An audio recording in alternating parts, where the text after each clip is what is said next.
네, 메르스 사태부터 짚어보도록 하겠습니다. 토요일 날 확진 환자 0명, 일요일 날 3명, 그리고 오늘 3명 이렇게 추가가 됐습니다. 이 때문에 메르스 사태가 비교적 진정세에 접어든 것 아니냐 이런 분석이 나오고 있는데요. 남은 변수는 무엇인지 한번 짚어보도록 하겠습니다. 김전 YTN 정치안보 전문기자 최재욱 고려대 예방의학교실 교수 그리고 손수호 변호사 이렇게 세 분 모셨습니다. 안녕하세요.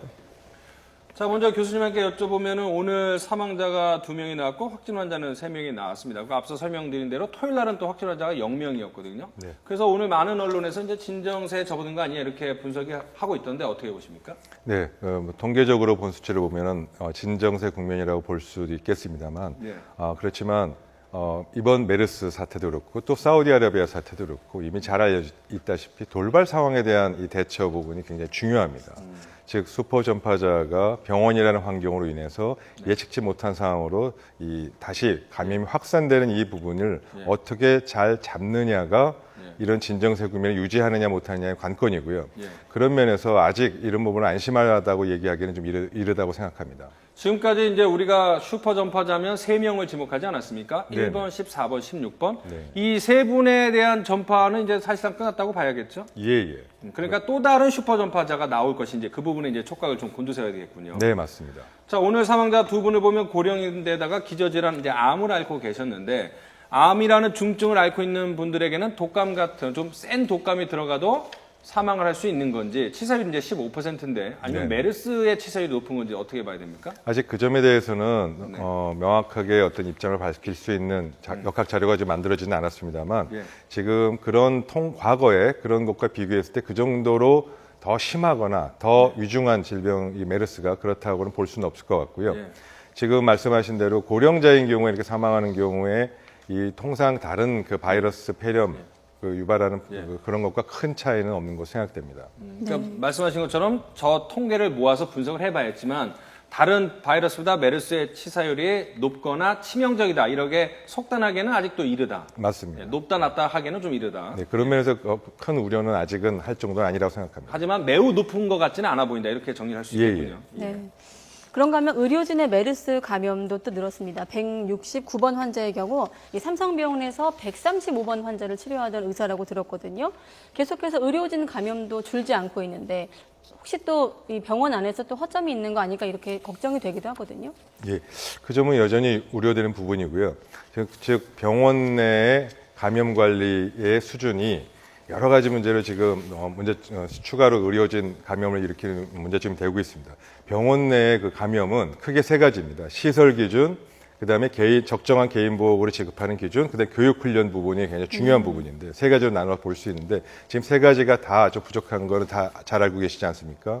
예를 들어서 음압 격리 병상이 숫자 부족한 것, 그다음에 적정한 보호구가 지급되지 않아서 삼성서울병원 같은 경우는 최소한 D등급의 이런 보호구를 사용해야 됨에도 불구하고 그러지 못했던 점, 그다음에 또 보호구가 지급됐다 하더라도 이를 제대로 착용하지 못하거나 또 훈련이 이런 부분이 안 돼서 다시 추가로 보호구를 입었음에도 불구하고 다시 감염이 발생하는 문제점, 이런 교육과 시설, 훈련 부분 모든 부분이 좀 부족한 부분이 있습니다.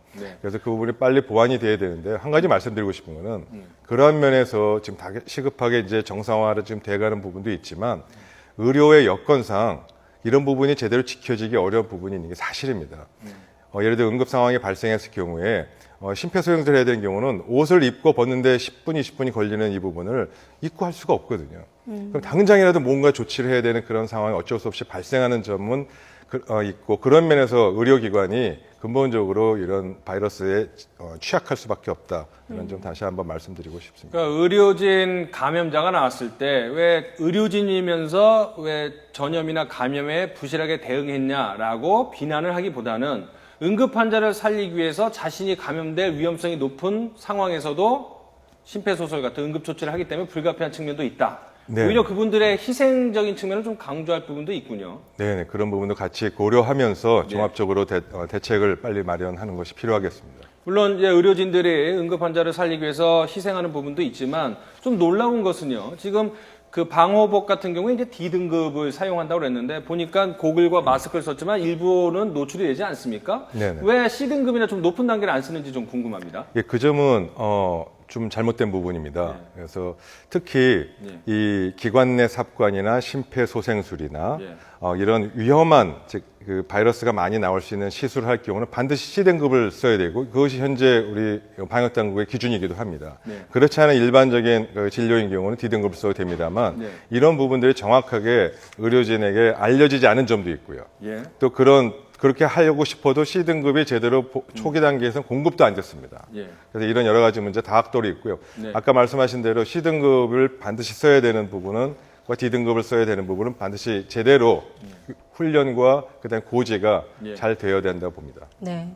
그때 토요일 날인가요? 확진 환자가 0명 나온 날 교수님하고 제가 전화 인터뷰를 했는데 그때 네네. 교수님께서 만약에 그때가 메르스 확산의 어떤 진정 국면이 맞다면 가장 중요한 점은 격리자 관리라고 말씀하셨거든요. 네네. 지금 단계에서 어떤 사람들, 예를 들면 뭐 슈퍼 전파자, 잠재적 슈퍼 전파자도 있을 것 같고 어떤 부분을 좀 치밀하게 좀 들여다봐야 한다고 생각하십니까? 네, 그 점은 여러 전문가도 다 같이 공유하는 바가 선택과 집중입니다. 병원이라는 곳에서 특히 환자가 추가적으로 발생할 수 있는 우려가 큰 중환자실, 심장추석실, 수술실, 응급실, 밀폐된 공간이면서 검사를 많이 하는 이런 검사실에 집중적으로 차단과 격리를 통해서 이 부분이 집중적으로 관리해야만 이 병원이라는 건 제4의 감염을 막을 수 있고요.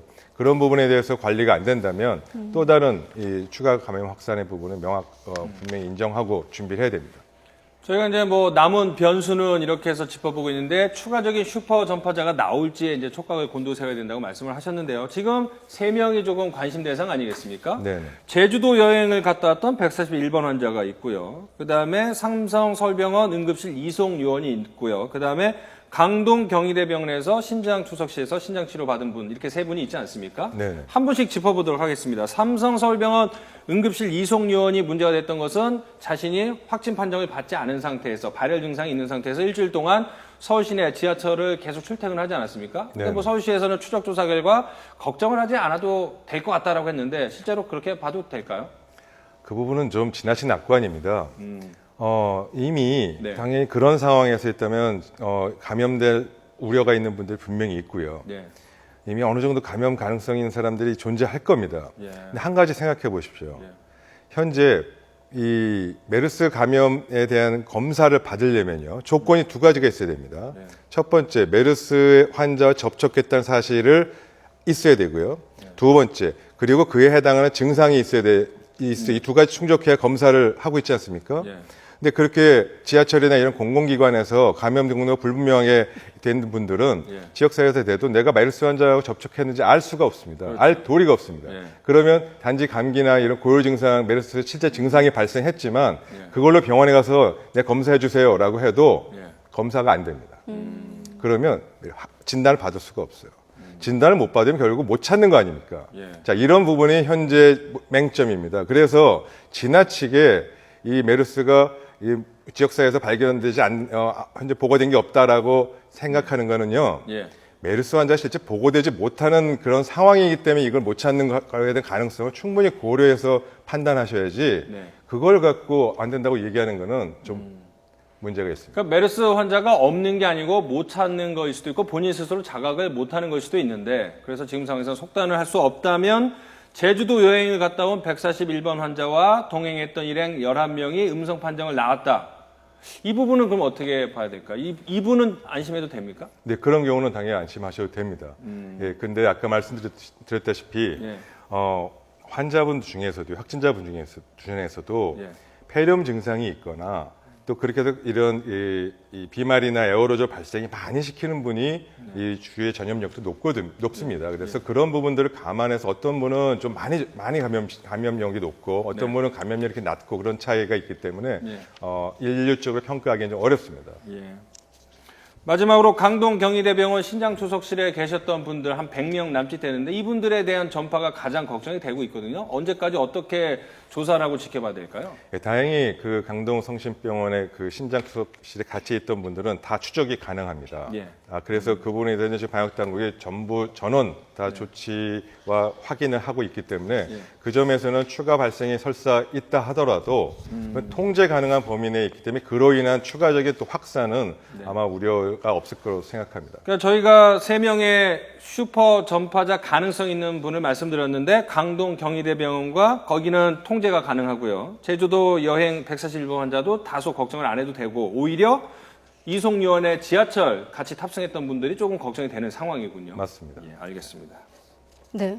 자, 오늘 속보를 보면 치료받는 환자 95명 중에 한 14명 정도 불안정한 상황이라고 하는데 치료에 대한 얘기를 좀 해보아도 될 것 같은 시점입니다. 에크모 얘기도 많이 나오고 있거든요. 네. 뭐 조기에 좀 적용시키자 이런 얘기도 나오고 있던데 어떤 상황인가요? 치료와 관련해서. 네, 사실 이 위중하신 분들에게 지금 에크모 치료라는 부분을 하고 있는데 에크모 잠깐 말씀드리면 에크모라는 부분은 이게 폐 기능이 완전히 손상이 돼서 전혀 이 심폐 기능, 즉 산소를 공급할 수 없는 상황입니다. 그래서 혈액을 체외를 뽑아서 산소를 공급해서 다시 이 몸 안으로 들여주는 그런 아주 이 전문적인 치료가 되겠습니다. 그래서 이 부분에 대한 치료 부분은 굉장히 고가 장비이고 또 이 전문적인 치료라서 큰 대형 병원 아니면은 이 에크모 치료를 하지 않습니다.